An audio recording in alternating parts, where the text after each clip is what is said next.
గేట్లు మూసేస్తేనే సమస్య పరిష్కారం అవుతుందని కాదు. ఆ సైడు ఈ సైడు దాని మీద ఆ బ్రీచ్ ఉంది. ముందు ఆ బ్రీచ్ క్లోజ్ కావాలి. అది వైఎస్ఆర్ కాంగ్రెస్ పార్టీలో ఆ బ్రీచ్ పడింది. ఇప్పుడు కూడా బుకాయిస్తున్నారు.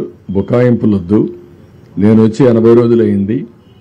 80 రోజుల్లో మా వాళ్ళు దాన్ని డయాగ్నోస్ చేయలేకపోయారు. రెండోది అన్ఎక్స్పెక్టెడ్గా హెవీ రెయిన్స్ వచ్చాయి. మీ మానవ ఫెయిల్యూర్. రెండో పక్కన ఇది ఇప్పుడు మాట్లాడుతున్నారు ఏదో మా మీద నెడుతుందని. ఎవరి మీద నెట్టక్కర్లా. మీరు చేసినటువంటి నిర్వాహకం ఈరోజు రాష్ట్రాన్ని వెంటాడుతూ ఉంది. ప్రజలకు అన్ని ఇబ్బందులు వచ్చాయి. ఇది ఒకటే కాదు, అడుగడుగున అడ్మినిస్ట్రేషన్ మొత్తం ఫెయిల్ అయింది.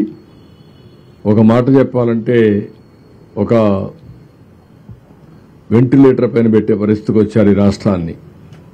అందుకని ఒక పక్క ఆర్థిక ఇబ్బందులు, ఒక పక్క అడ్మినిస్ట్రేషన్ డిఫంక్ట్ కావడం, డిపార్ట్మెంట్స్ అన్ని పనిచేయకుండా పోవడం, ఇంకొక పక్క తప్పుడు పనులు చేయడం, ఇంకొక పక్కన మీరు చూస్తే ఎక్కడికక్కడ బురజల్లే కార్యక్రమం చేయడం, ఇలాంటివన్నీ చేసే పరిస్థితికి వస్తున్నారు. ఇవన్నీ ఎక్కడ క్షమించే పరిస్థితి ఉండదు. ప్రజల్లో కూడా చైతన్యం తీసుకొస్తాం. ఒకటే గుర్తుపెట్టుకోండి, రాజకీయ పార్టీకి ఉండవలసిన లక్షణాలు ఒక్క లక్షణం కూడా ఈ పార్టీకి లేదు. నేను చాలా పార్టీలు చూశాను 45 సంవత్సరాల్లో. ఏ పార్టీ ఇలాంటి పార్టీ ఉండదు. ఒక రౌడీలను పెట్టుకొని, గూండాలను పెట్టుకొని రాజకీయ పార్టీ నడపాలి, నేరాలు ఘోరాలు చేయాలంటే కుదరదు. ఆ విషయం గుర్తుపెట్టుకోండి. నేను నిన్న ఈరోజు ఎప్పుడు చూస్తున్నాను, ఇంకా బుకాయిస్తున్నారు. బుకాయింపులు మానండి, వాస్తవాలకు రండి.